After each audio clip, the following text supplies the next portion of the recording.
Shalom, selamat pagi saudaraku yang dikasihi Tuhan. Jumpa lagi melalui mesbah doa di pagi hari ini. Biar kiranya pagi hari ini kita sama-sama mempersiapkan hati hidup kita untuk mau datang dalam hadirat Tuhan, memuji, memuliakan, bahkan bersyukur kepada Tuhan. Sebab ada mujizat bahkan ketika kita bersyukur kepada Tuhan dalam segala keadaan. Mari kita mau datang kepada Tuhan yang hidup.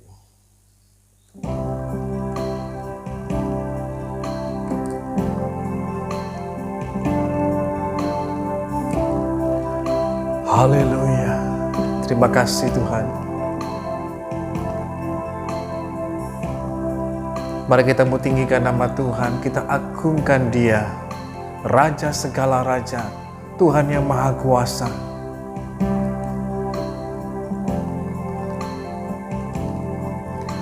Ketika aku berbeban berat, ku datang kepada Yesus,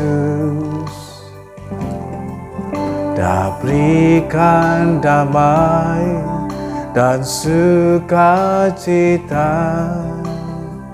sejahtera dalam hidupku. Ketika aku berputus asa, ku datang kepada Yesus, Dia bebaskanku dan lepaskanku. Kini aku jadi baru. Yesus, Yesus, Yesus Tuhan, mulia nama-Mu. Ku tinggikan, ku agungkan nama-Mu selama-lamanya.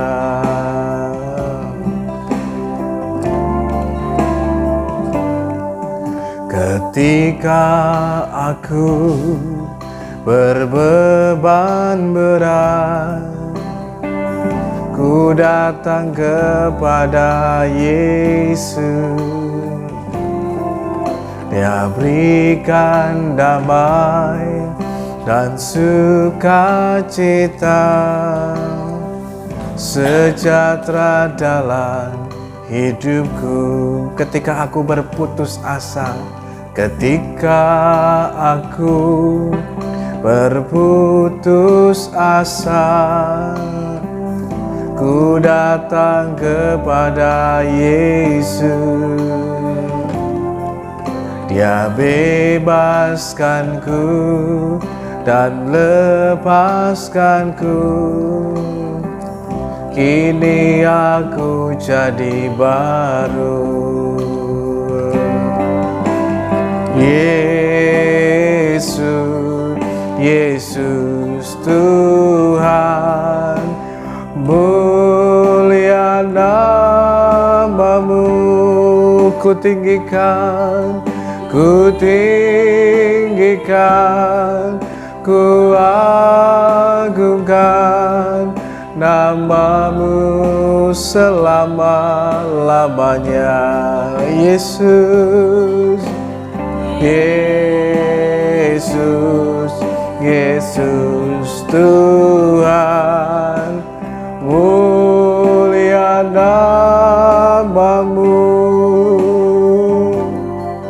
Ku tinggikan,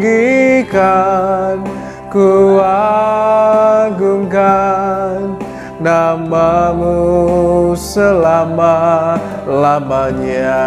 Yesus Tuhan, Yesus, Yesus Tuhan, mulia nama-Mu.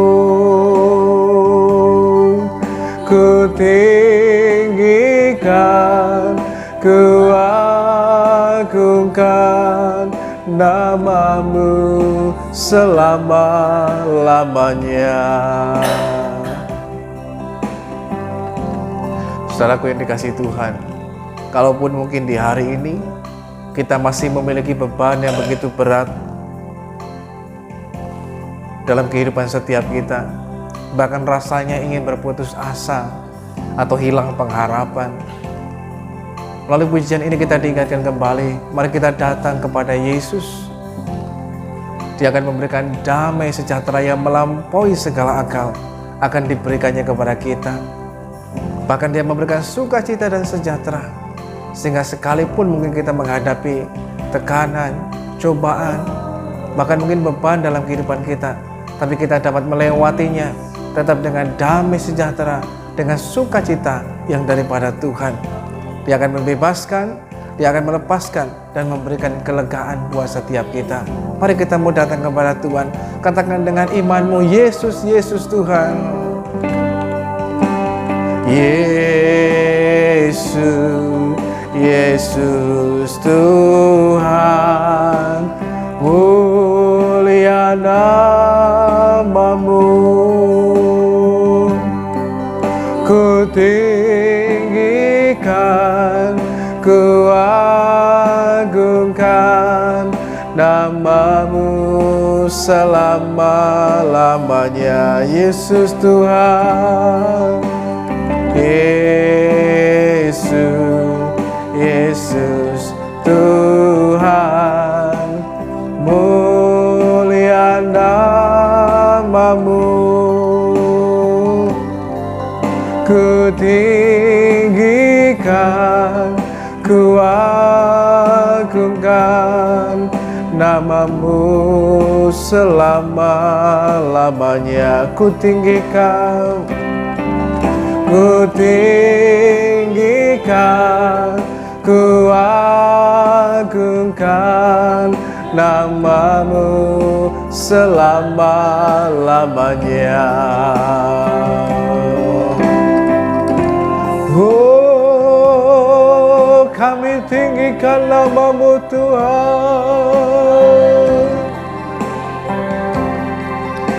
selama-lamanya.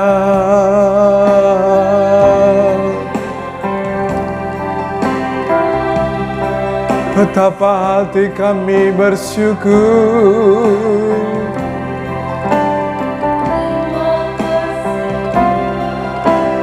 oh, betapa hati kami bersyukur. Engkau Tuhan yang sungguh baik. Oh, kinana-lama-lama-lama-lama, sikinana-lama,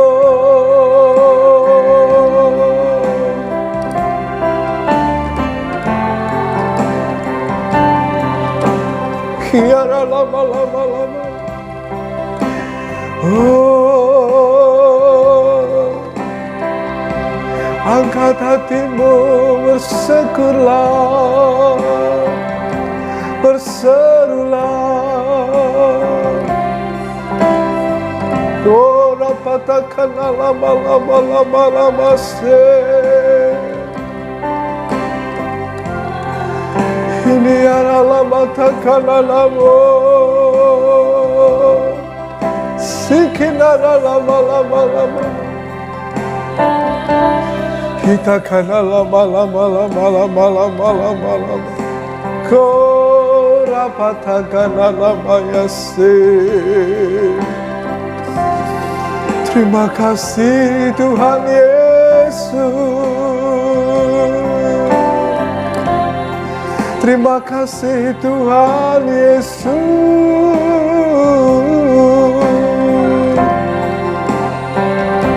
Kami tinggikan namamu Tuhan. Kami agungkan Engkau Tuhan.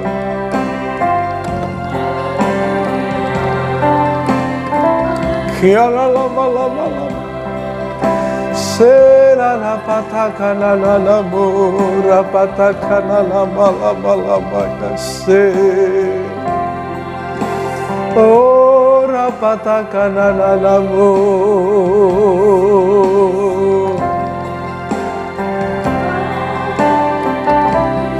Rapatakana lama yase. Oh, rapatakana lama. Sikina lama. Oh, rapatakana lama. Rapatakana lama yaso. Kami angkat jiwa kami kepadamu untuk memuji namamu. Haleluya, haleluya. Engkaulah jawaban dalam hidupku. Sungguh tiada yang sepertimu.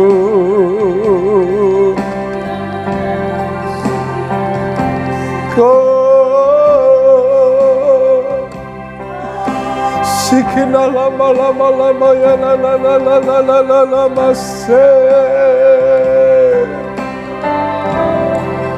Kita kana lama sata kanamu. Hirapatakana lama se.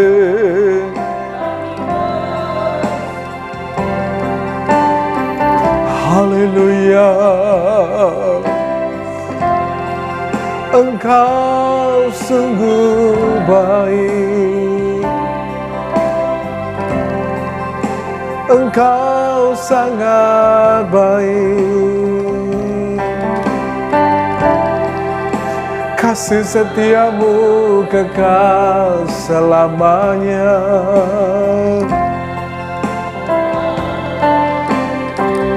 Kiara lama. Oh, satakana lama.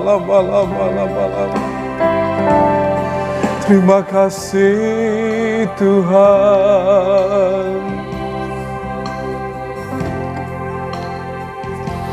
Kami bersyukur Engkau Tuhan penolongku. Tiada yang sepertimu.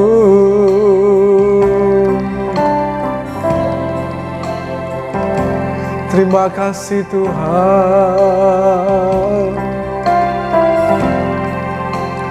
Haleluya.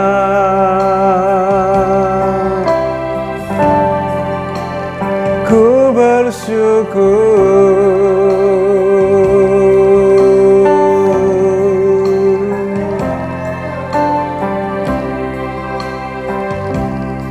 Memuji namamu Tuhan.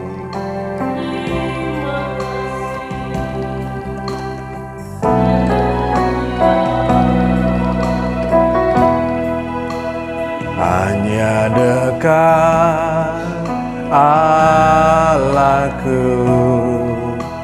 rasa tenang hatiku.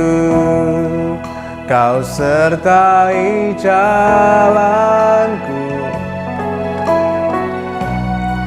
sepanjang hidupku.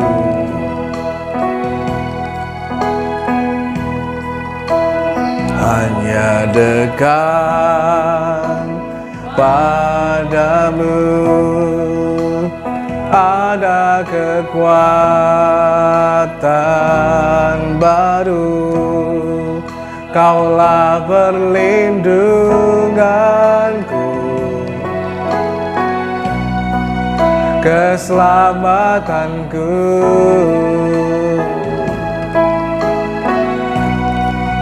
Ku ingin selalu bersekutu denganmu, meninggalkan menikmati hadirat-Mu, biarkan Roh-Mu tinggal dalam hidupku.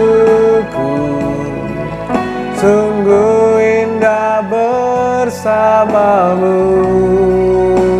selamanya, hanya dekat Allahku, hanya dekat Allahku. Rasa tenang hatiku, Kau sertai jalanku sepanjang hidupku.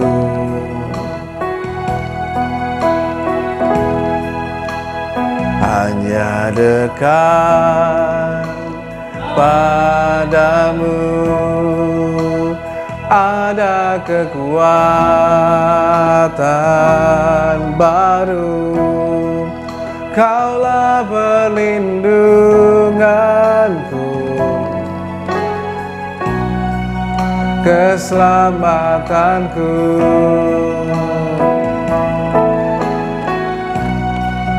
Ku ingin selalu bersekutu denganmu, menikmati hadirat-Mu, biarkan Roh-Mu tinggal dalam hidupku. Sungguh indah bersama-Mu, ku ingin selalu bersekutu denganmu, menikmati hadirat-Mu, biarkan Roh-Mu tinggal dalam hidupku. Sungguh indah bersama-Mu, ku ingin selalu bersekutu denganmu, menikmati hadirat-Mu, biarkan Roh-Mu tinggal dalam hidupku. Sungguh indah bersama-Mu, sungguh indah bersama-Mu, sungguh indah bersama-Mu, sungguh indah bersama-Mu.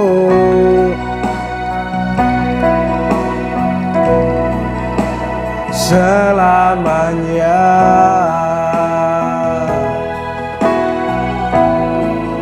indah bersama-Mu,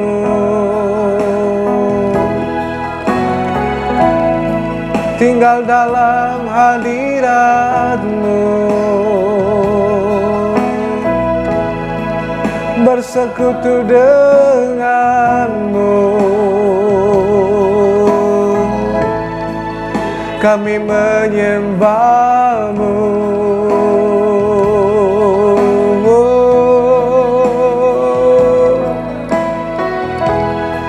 kami agungkan Engkau Tuhan,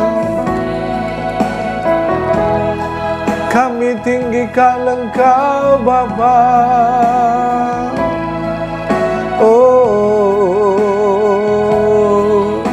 terima kasih Tuhan, terima kasih Bapa, buat kasih setia-Mu, buat pertolongan-Mu Tuhan. Haleluya.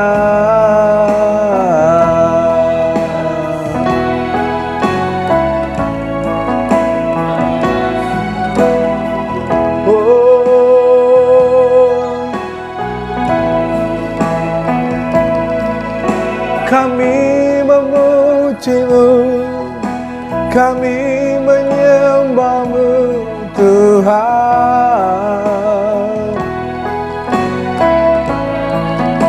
Oh,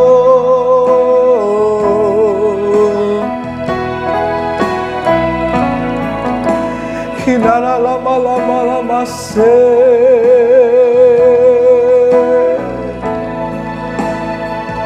kikara patakana namo hinara lama-lama satakana nana ya namo hira patakana nana mase. Sungguh kami bersyukur, sungguh kami bersyukur, memuji nama-Mu,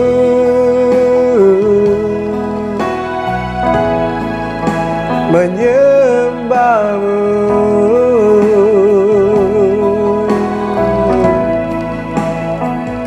Terima kasih Tuhan.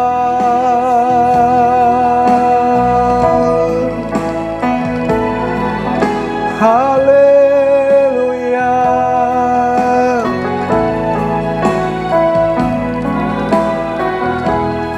Sungguh kami bersyukur kepada-Mu Tuhan, memuji nama-Mu, memuji nama-Mu.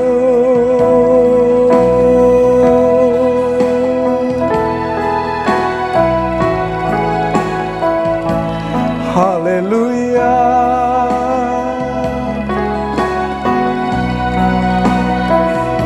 Bagi-Mulah segala kemuliaan, bagi-Mulah hormat dan kuasa selama-lamanya.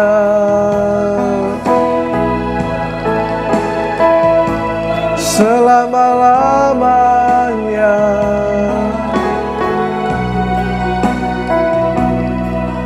Ku bersyukur buat kasih-Mu Tuhan. Ku naikkan pujian, ku naikkan sembah hanya bagi-Mu Tuhan.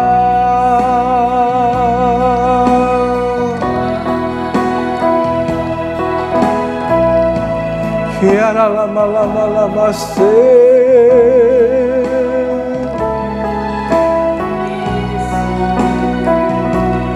Engkau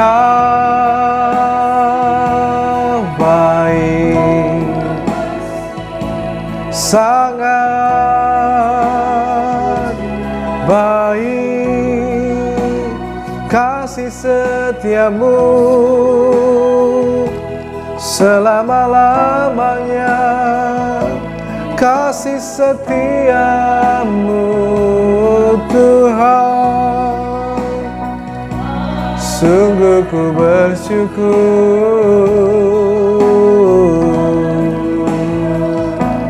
menyembah-Mu.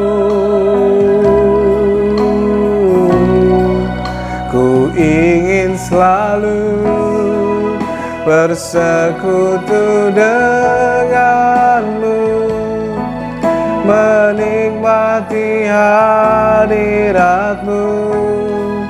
Biarkan Roh-Mu tinggal dalam hidupku. Sungguh indah bersama-Mu, sungguh indah bersama-Mu, sungguh indah bersama-Mu.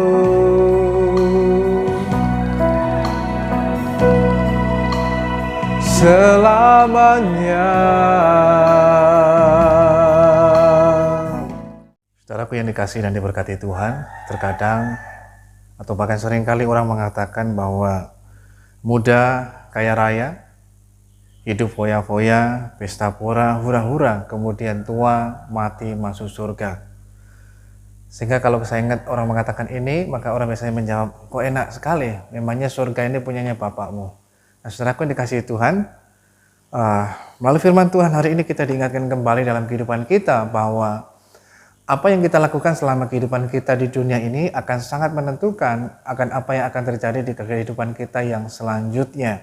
Apakah kita akan berakhir dengan kebahagiaan kekal, kemuliaan yang kekal, atau dengan mengalami penderitaan yang selama-lamanya. Nah, oleh karena itu kita mesti memperhatikan kehidupan kita di dunia ini. Sekalipun kehidupan kita di dunia ini hanya singkat, hanya sebentar, hanya satu kali, tetapi kita harus mempergunakannya dengan sebaik-baiknya. Firman Tuhan mengatakan dalam bacaan kita, Amsal pasal yang ke-11 ayat yang ke-7, bahwa pengharapan orang fasik gagal pada kematiannya, dan harapan orang jahat menjadi sia-sia. Saudaraku dikasihi Tuhan, dalam terjemahan lain juga dikatakan bahwa apabila orang fasik atau orang jahat itu mati, maka pengharapannya akan masa depan itu juga sudah ikut berakhir, ikut musnah, bahkan cerita hidupnya berakhir, akhir dari harapan yang ada dalam kehidupannya. Mengapa demikian? Sebab ketika orang selama hidup, dia hidup sebagai orang fasik, melakukan apa yang jahat yang tidak berkenan kepada Tuhan, tentu saja dalam kehidupannya dia akan menuai dari apa yang dia tabur selama hidupnya di dunia ini. Nah, oleh karena itu saudaraku yang dikasihi Tuhan, pada bagian yang pertama yang saya mau sampaikan kepada saudara adalah bahwa mari kita belajar untuk mempergunakan waktu-waktu dan kehidupan kita dengan sebaik-baiknya. Tentu saja untuk hidup benar dan berkenan kepada Tuhan. Hal yang merupakan kebalikan dari fasik adalah orang yang benar, orang yang hidup takut akan Tuhan. Nah, itulah yang mesti kita kerjakan dalam kehidupan kita. Salah satu contoh yang Tuhan Yesus nyatakan lewat yang terjadi dengan kehidupan Lazarus dan orang kaya. Mereka sama-sama hidup di zaman yang sama, di waktu yang sama. Hanya yang membedakan, Lazarus hidup sebagai orang yang sangat miskin, bahkan melarat, ditambah lagi tubuhnya penuh dengan borok. Dan untuk makan pun dia harus mengais-ngais dari sisa-sisa makanan. Bahkan seringkali kalah cepat dengan anjing. Bahkan ketika dia mau makan, anjing pun menjilat-jilat akan tubuhnya yang penuh dengan borok. Satu penderitaan yang luar biasa selama hidupnya di dunia ini yang sementara. Namun ini kontras sekali dengan apa yang terjadi dengan orang yang kaya raya. Ada orang yang kaya hidup tidak jauh dari Lazarus. Tapi apa yang terjadi? Selama hidupnya dia kaya raya, sebenarnya dia juga banyak mengalami berkat Tuhan. Tetapi dia lupa bahwa tujuan ketika dia memiliki kekayaan adalah juga untuk memberkati orang-orang yang ada di sekitarnya, termasuk kehidupan Lazarus. Seharusnya kalau dia mengerti kebenaran firman Tuhan, maka dia akan kemudian paling tidak dia akan menolong dan menjamin kehidupan Lazarus sehingga tidak berkekurangan, bahkan mati kelaparan. Namun apa yang terjadi? Dia tidak melakukan semuanya itu. Semua harta kekayaan yang dimilikinya, dia pergunakan untuk pesta pora. Setiap hari dia mengadakan pesta dan lain sebagainya. Bahkan dalam pesta itu pun dia tidak menyisakan atau menyisihkan makanan untuk orang-orang yang miskin, orang-orang yang susah yang ada di sekitarnya, termasuk Lazarus. Dan akhirnya dengan berjalannya waktu, kedua-duanya pun kemudian mati. Hanya kemudian yang terjadi, saya percaya bahwa orang percaya itu ketika mati pasti karena dia punya uang yang banyak, mungkin dibuatkan acara yang megah, yang mewah, walaupun acara kematian dan lain sebagainya. Mungkin kalau menggunakan seperti zaman sekarang, menggunakan peti-petinya yang mahal, segala sesuatunya serba yang terbaik. Bahkan kalau mungkin zaman sekarang juga, saya bisa menggambarkan bahwa pasti akan dikubur dengan kuburan yang mahal dan lain sebagainya. Karena dia punya uang yang sangat banyak. Tapi apakah itu menjamin seseorang kemudian akan mengalami kehidupan yang kekal? mengalami keselamatan dan masuk surga, tentu saja itu bukan merupakan jaminan.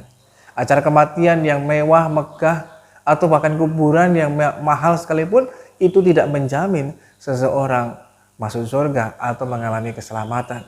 Bahkan mungkin saja pengharapan dalam kehidupannya berakhir pada waktu dia mengalami kematian, seperti yang dialami oleh orang kaya ini. Lazarus juga mengalami kematian, tapi karena Lazarus mungkin orang miskin, melarat, keadaan tubuhnya penuh dengan borok, tentu mungkin tanpa penghormatan, yang dikubur seadanya, atau yang penting dikuburkan dan lain sebagainya. Tapi yang membedakan adalah ketika setelah mati keadaannya terbalik. Orang kaya ketika hidup di dunia yang sementara ini hidupnya foya-foya, hura-hura, pesta pora dan lain sebagainya, matinya yang nggak masuk surga. Dia mengalami siksaan yang sangat berat dalam hidupnya. Sehingga pengharapannya berakhir ketika dia mati. Dan ceritanya di dunia ini juga berakhir. Tapi dia memulai lagi satu kehidupan yang penuh dengan penderitaan selama-lamanya. Bahkan saking menderitanya, dia berkata ketika dia melihat ke atas, dia mengenali ada Lazarus yang berada tempatnya jauh darinya. Tapi dia dapat mengenali itu. Lazarus yang sementara duduk di pangkuan Bapak Abraham, dia berkata, Bapak Abraham minta tolong kalau boleh Lazarus mencelupkan tangannya ke air supaya aku haus sekali di sini, aku sangat menderita. Tapi Bapak Abraham mengatakan nggak bisa. Ada jarak yang begitu jauh yang memisahkan kita dan nggak mungkin kita akan ke sana, nggak mungkin bisa. Kalau orang itu berkata, oke lah, kalau saya nggak bisa diselamatkan sama sekali, minimal ada keluarga saya yang mungkin Lazarus bisa ke sana memberitahu dan lain sebagainya. Kemudian Abraham mengatakan, kalau lewat kesaksian para nabi dan lain sebagainya, orang tidak mau bertobat, apalagi dari orang yang bangkit dari antara orang mati, gak ada gunanya. Nah, oleh karena itu, saudaraku dikasihi Tuhan, lewat cerita yang teralami dari Lazarus dan orang kaya ini sebenarnya memberikan pelajaran buat setiap kita, bahwa waktu hidup kita yang singkat, mari kita gunakan dengan sebaik-baiknya. Gak ada yang salah dengan kekayaan, gak ada yang salah dengan memiliki harta yang banyak. Lewat contoh ini, sebenarnya kita bisa juga belajar lewat Bapak Abraham. Karena lewat cerita Lazarus dan orang kaya, bukan hanya dua orang saja yang ada di situ, tapi juga ada Bapak Abraham. Bapak Abraham juga adalah orang yang kaya, tetapi ketika dia hidup kaya, diberkati Tuhan banyak hal, hidupnya menjadi berkat. Dia ngerti bahwa ketika Tuhan memberkati hidupnya, tujuannya adalah supaya dia menjadi berkat. Lewat hartanya Tuhan dipermuliakan. Amsal berkata, juga mengatakan bahwa muliakanlah Tuhan dengan hartamu, dengan hasil pertamamu dan lain sebagainya. Maka sudah seharusnya lah sebenarnya ketika saudara dan saya diberkati Tuhan dengan harta, benda dan lain sebagainya, kita juga menggunakan itu semuanya untuk memuliakan nama Tuhan, untuk menjadi berkat buat banyak orang. Itu tujuan di dalamnya. Nah, bila kita tidak melakukannya, maka kita sedang melakukan hal yang salah dan keliru. Yang akan tentu saja bila kita tidak bertobat, akan berakhir dengan kemusnahan, dengan kesia-siaan dan lain sebagainya. Hanya berakhir dengan penyesalan seumur hidup atau selama-lamanya. Nah, oleh karena itu, selama saat ini kita masih punya waktu dan kesempatan, maka yang pertama gunakanlah. Karena hidup ini adalah kesempatan bagi kita untuk memuliakan nama Tuhan, untuk menjadi berkat buat banyak orang. Memang waktu hidup kita di dunia ini sementara singkat, paling hanya tinggi 70, 80 atau bahkan mungkin 100 tahun. Tapi angka yang sedemikian pun sudah sangat jarang. Berbeda ketika kita melihat pada zaman permulaan, zamannya Adam dan Hawa dan selanjutnya bahkan sampai Nabi Nuh, kita melihat umur orang itu masih tinggi-tinggi, masih panjang-panjang, 700, 800 tahun, bahkan 900 tahun, itu pun juga tercatat ada. Umurnya begitu panjang, tapi ketika manusia kemudian makin jahat, makin nggak karuan, Tuhan memperpendek umur mereka. Sehingga umur manusia tidak lagi sampai sepanjang itu, tetapi mulai umurnya diperpendek lagi. Mengapa demikian? Supaya manusia tidak terus hidup dalam kejahatan dan dosa. Nah, oleh karena itu, yang pertama, sadarilah bahwa hidup kita di dunia ini singkat, tapi bergunakanlah dengan sebaik-baiknya. Sehingga kalau boleh dikatakan, mari kita hidup sekalipun di dunia ini singkat, tapi hidup kita padat, jelas. Jangan sampai hidup kita sudah singkat, hidup kita kemudian nggak jelas. Tapi hidup kita singkat, padat, dan jelas, sehingga hidup kita berkenan kepada Tuhan. Sehingga kita manfaatkan dengan sebaik-baiknya. Seperti halnya Rasul Paulus ketika dia tahu bahwa dia mengalami berjumpa dengan Tuhan, dia sadar, oh ternyata selama ini saya menghidupi satu kehidupan yang salah dan keliru. Maka ketika dia berjumpa dengan Tuhan, dia rubah. Dia menggunakan sisa waktu dalam kehidupannya, dia tidak tahu sampai berapa lama lagi. Tapi dia bergunakan dengan sebaik-baiknya untuk melayani Tuhan, memberitakan Injil dan lain sebagainya. Nah, oleh karenanya, supaya kita tidak menyesal di kemudian hari, mari kita saat ini pergunakan waktu dan kehidupan kita dengan sebaik-baiknya untuk hidup berkenan dan benar di hadapan Tuhan. Kalau Tuhan mempercayakan segala sesuatunya bagi kita, pergunakan itu untuk memuliakan Tuhan. Mungkin itu kekayaan, mungkin itu kedudukan ataupun jabatan, mungkin itu juga hal yang lain sebagainya. Pergunakanlah semua untuk kemuliaan Tuhan, bukan untuk berbuat semena-mena, menyalahgunakannya untuk kepentingan kita sendiri, tidak. Tapi mulai belajarlah hidup untuk kemuliaan nama Tuhan dan bukan hidup untuk diri kita sendiri. Yang kedua, saudaraku yang dikasihi Tuhan, mari kita belajar juga jangan meletakkan pengharapan kita untuk sesuatu hal yang hanya ada di dunia ini saja. Tapi mari juga belajar meletakkan pengharapan kita pada sesuatu yang bernilai kekal dalam kemuliaan di dalam Tuhan. Sehingga firman Tuhan mengatakan dalam surat 2 Korintus mengatakan bahwa kalau kita hanya di dunia ini saja menaruh pengharapan kita kepada Tuhan, kita adalah orang yang paling malang. Tapi kita biarlah juga meletakkan pengharapan kita kepada Tuhan untuk hal yang akan datang, yang bernilai kekal di dalam Tuhan. Kemuliaan Tuhan itulah yang kita harapkan dalam hidup kita.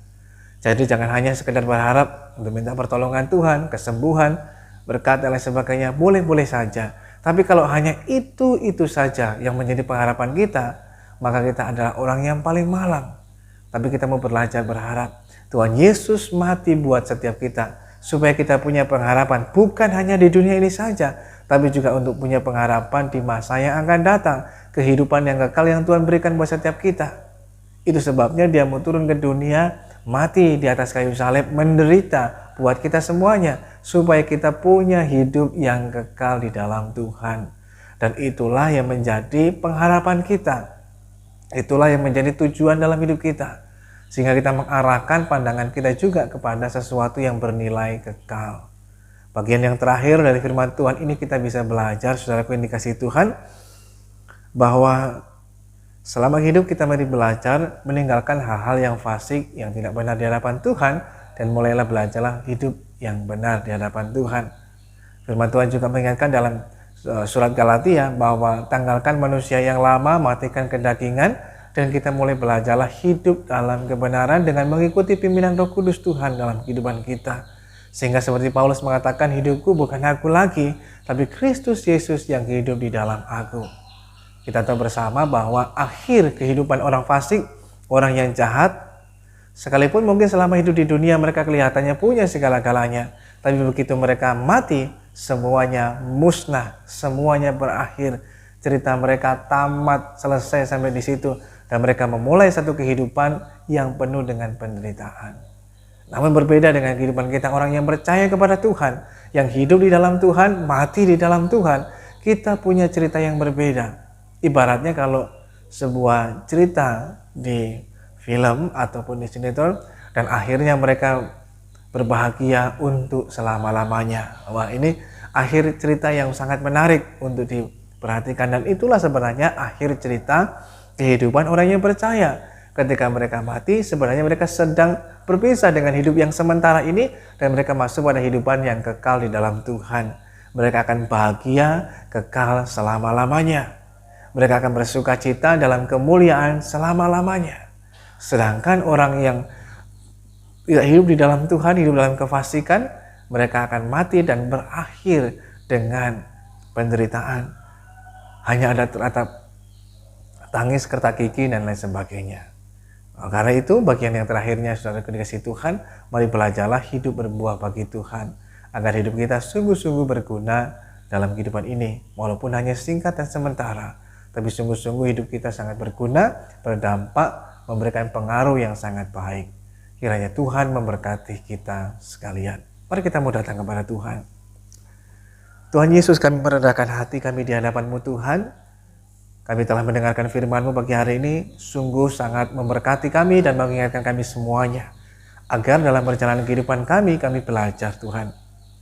Untuk kami senantiasa memanfaatkan, mempergunakan waktu hidup kami yang singkat ini dengan sebaik-baiknya. Untuk hidup benar di hadapan Tuhan, hidup dalam takut akan Tuhan. Kalaupun Tuhan mempercayakan segala sesuatunya dalam kehidupan kami, mungkin itu harta, mungkin itu uang, mungkin itu jabatan, kedudukan, dan lain sebagainya. Kami tidak mau menyalahgunakannya, mempergunakan segala sesuatunya untuk memuliakan nama Tuhan dan menjadi berkat. Agar dalam kehidupan kami mengalami satu kehidupan yang mengalami kehidupan yang kekal di dalam Tuhan, sukacita, kebahagiaan yang kekal di dalam Engkau Tuhan. Terima kasih Tuhan yang baik. Walaupun ada sesuatu hal yang keliru dan salah dalam hidup kami Tuhan, yang merendahkan hati di hadapan Tuhan, dan kami mau menanggalkan semuanya itu dan mengenakan manusia yang baru dalam Kristus Yesus Tuhan, yang terus membawa kami makin dibaharui dari hari lepas hari. Kami terus dibaharui, makin dibawa, makin diubahkan semakin serupa dengan Kristus Yesus Tuhan. Terima kasih Tuhan yang baik. Pagi hari ini Tuhan kami berdoa buat setiap kami. Kalau di antara kami ada yang mengalami mungkin sakit penyakit, kelemahan tubuh, baik mungkin kami yang dirawat di rumah sakit ataupun di rumah kami masing-masing, apapun sakit penyakitnya, kelemahan tubuhnya, hamba berdoa pagi hari ini kiranya dalam nama Yesus Tuhan menyatakan kuasa-Mu, pertolongan-Mu atas setiap kami, sehingga kami dijamah dan dilawat oleh Tuhan dan disembuhkan, sehingga kami mengalami kesehatan dan kekuatan yang baru daripada-Mu Tuhan. Demikian pula kalau kami mungkin mengalami beban yang berat, mengalami masalah dan pergumulan, kami mau datang kepada Kristus Yesus Tuhan, penyelamat kami, penolong kami, maka kami akan mendapatkan jalan keluar, pertolongan daripada Tuhan yang indah dan tepat pada waktunya, yang kami boleh alami dalam kehidupan setiap kami. Demikian juga kawan, kalau selesai doa ini kami akan kembali melanjutkan seluruh aktivitas kehidupan kami sepanjang hari ini. Tuhan kiranya menyertai kami, menuntun setiap langkah kehidupan kami terus dibawa berjalan dalam rencana dan kehendak Tuhan yang sempurna dan sungguh mulia. Terima kasih Tuhan yang baik. Saudaraku yang dikasihi Tuhan, mari pagi hari ini arahkan hidupmu pada Tuhan dan terimalah berkat dari Tuhan. Bila kiranya pagi hari ini turunlah atas saudara sekalian berkat damai sejahtera dari Allah Bapa, kasih karunia dari Kristus Yesus Tuhan, persekutuan pertolongan Roh Kudus akan terus menyertai dan menolong setiap kita. Tuhan memberkati engkau dan melindungi engkau. Tuhan menyinari engkau dengan wajahnya dan memberikan engkau kasih karunia. Tuhan menghadapkan wajahnya kepadamu dan memberikan engkau damai sejahtera. Terimalah berkat Tuhan bagi hari ini hanya dalam nama Tuhan Yesus Kristus. Sampai Tuhan datang pada kali yang kedua menjemput kita ke gerejanya, bahkan sampai selama-lamanya Tuhan memberkati kita semuanya. Haleluya. Amin. Selamat pagi, selamat beraktivitas, tetap bersemangat dan bersukacita. Tuhan Yesus mengasihi kita sekalian.